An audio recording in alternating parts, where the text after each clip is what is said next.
Good evening and welcome back to Sports Talk ATL. I am Chase Earl, joined by Alex. The Atlanta Hawks kicked off their NBA season, the 2024-2025 campaign, with a 121-16 win over the Brooklyn Nets. And there was a lot to like about the one. First of all, relatively competitive game for a season opener. You know, you got 82 of these, and maybe it's the first game. You get a little of the juices. There was some chippiness. There were some hard fouls by the Nets. There was some pushing and shoving. Fouls. Yeah, there were flagrant Nick twos. Claxton should be in jail. I agree. That was assault. But listen, you know, the guy that he made that foul on, Dyson Daniels, took him into the stands. You saw some competitive. And I think my number one takeaway, he didn't have the best games because Onyeka Okongwu was unbelievable. Trae Young was unbelievable.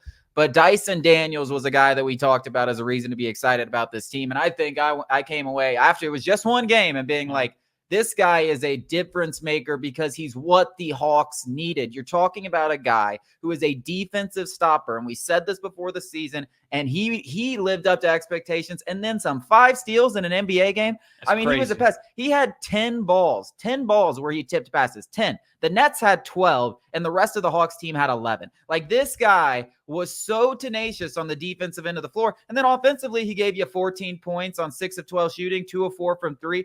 If he can give you that offensively, that 10 to 15 points, make threes, knock down open jumpers, and he does that defensively, be your stopper, the Hawks are going to win a lot more games than they did last year, even without DeJounte Murray, because he is what they need. Well, even like he left several points, at least 5 points on the board. Wide open 3, should have gone in. It should have been one of the assists of the year from Trae Young. He obviously misses that. He missed a breakaway layup that should have been a foul. It could have been foul shots. So he left points on the board, and not like, he missed a tough shot. Like, he missed shots that he is going to go back and be like, I need to make that. So he left 5 points on the board. He could have had a 20-point opening night for the Atlanta Hawks. And Dyson Daniels it's more than just, defense. It feels like it's an attitude. It feels like it's an energy. It just feels like something that, I know this is a throwback. I love the guy. Solomon Hill used to bring that sort of energy, that edge,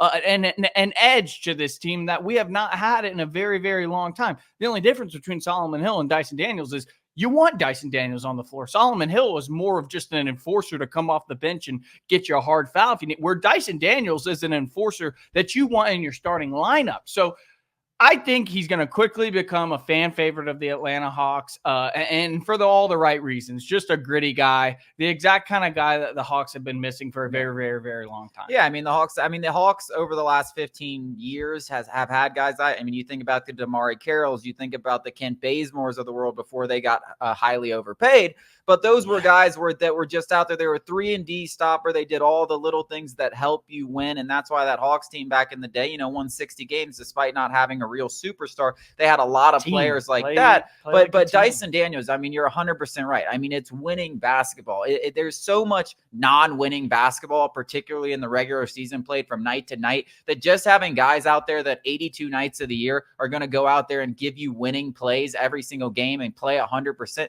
It's a dime a dozen. It's not a dime a dozen. It's the opposite. There's not many guys out there that play hard 82 games a year. They just don't exist. But there are certain guys that are playing for these big contracts. They look at a money that Jalen Johnson just signed and say, I want that. I'm hungry for that. How am I going to get that? I may not be the most talented guy. I may not be this, but people are going to value what Dyson Daniels brings to the floor. Draymond Green has made a Hall of Fame career, and make no mistake about it, he's going to the Hall of Fame off being a pest and a bully on the floor. Like, you can do that. He's made hundreds of millions of dollars just literally not being able to score a bucket. Some of the best players that have played this game. Dennis Rod. There's guys, this is their role. And he's not a big man like Draymond Green or something like that, but he is a guy on the defensive end of the floor, an absolute stopper. And the thing that the Hawks have struggled with so much hasn't been protecting the rim. They've had a guy like Clint Capella and John Collins and stuff like that to do that. It does need to be better, but those are good guys to do that. It's been perimeter defense and stopping guys from getting the bucket, stopping the drives from ever even happening. And Dyson Daniels is a guy that creates steals, creates points off turnovers. Looks like he's got a good shot. He hasn't scored a lot over his career, but the shot looks good, and he's going to have open opportunities. I'm going to dare me to say that it maybe wasn't him and it was the Pelicans.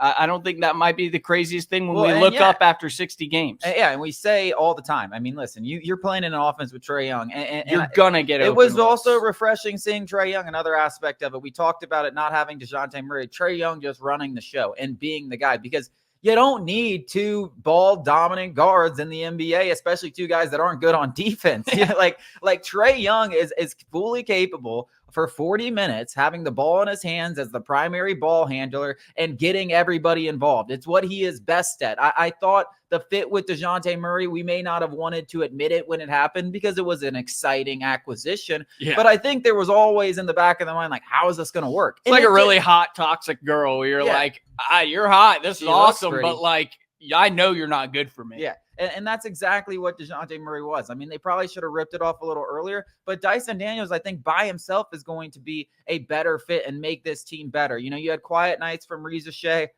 I saw, I think it was Bleacher Report or something. Just, Hawks fan disappointed in Reza Shea's opening night. I'm like, what Hawks fans are you talking about? First of all, we got the win. Dyson Daniels looked great. Onyeka Okongwu, we've been waiting for a game out of him. He has 28 points. Unbelievable game for him. Reza Shea, 7 points on 2 of 8 shooting. Definitely wasn't like number 1 overall pick. This guy's going to be a superstar. It's also one game. Like, if you're disappointed after one game, it might be a long season for you boys. Speaking of Reza Shea, I saw somebody, I think it may have been Brad Rowland. It was somebody who covered the Hawks. Said something to a Hawks fan about him not starting. That Anthony Edwards didn't start for like the first 35 games of his rookie year. And if you don't remember that Minnesota team, it was much worse than this Hawks team. So give it some time. These guys have to acclimate. And it's not like the Hawks need him in the starting lineup. Speaking of the starting lineup, Clint Capella, I mean, at what point is Clint Capella going to be relegated to a bench role? Because Onyeka Okongwu is better in every single aspect now. He's better in every single aspect other than maybe fouling. And at what point are we going to finally realize, or the Hawks, that Onyeka Okongwu's ceiling still, he's like 25 years old. I don't know how. 23. 23! He's 23 years old. His ceiling is astronomically higher than Clint Capella. And it's not about balancing minutes or this or that. Onyeka's going to be on the closing lineup. No. It's about being a starter and having that on your chest where you're like, I'm the guy now. It goes with a sense of pride. It goes with your confidence. It's only going to make them better. It's past time. It's completely past time. Clint Capella's a great piece. He's awesome. Come off the bench. Yeah, I've never had a problem with Capella being a starter. But listen, Onyeka Okongwu hasn't given us many games like this. You know, Onyeka Okongwu's had a ton of trouble staying out of foul trouble. I mean, he's a guy who will rack up 5 fouls in 5 minutes, and you're like, Onyeka, what the hell are you doing out there, man? So that's been a big That's his issue. And we haven't seen, games like this. We've been waiting for games like this, but well, how many minutes does he really get with Trae Young? I mean, listen, he not gets as enough. many as Clint. He gets enough. He gets enough. He should be getting more minutes than Clint Capella every single night. These games have been few and far between. Now, if he starts playing like this every single night, there's no question it might not take 10 games for him to be in the starting lineup. And let's pray that he does, because this is we've talked about Onyeka Okongwu as a potential breakout candidate for year after year. I'm gonna be hesitant and take this game with a grain of salt, because 1, it's one game. 2, it's the Brooklyn Nets, one of the worst defensive teams in basketball. You go look at the Brooklyn Nets, how many points they gave up. They're not a very good defensive team in any sense of the word. So I want to see a few more games before I'm there with Onyeka. Yes, he's a good player. Yes, he might be better than Clint Capella. How much better? We're about to find out. But but how much better? Like it just hasn't been significant enough for me to complain. Like this game, okay, unbelievable. And hats off to him. I want him to continue to play like this. But over the last several years, it's like when one's in, when the other one's in, it's been kind of like, whatever, who cares? One of them's in. They're both decent. Neither are really game changers. Yesterday, he was a game changer. He was a game changer. Will he continue to be a game changer? We'll see. I hope so. I'm ready for it. And that's the thing. There's a lot of excitement because you got Reza Shea, who's 19.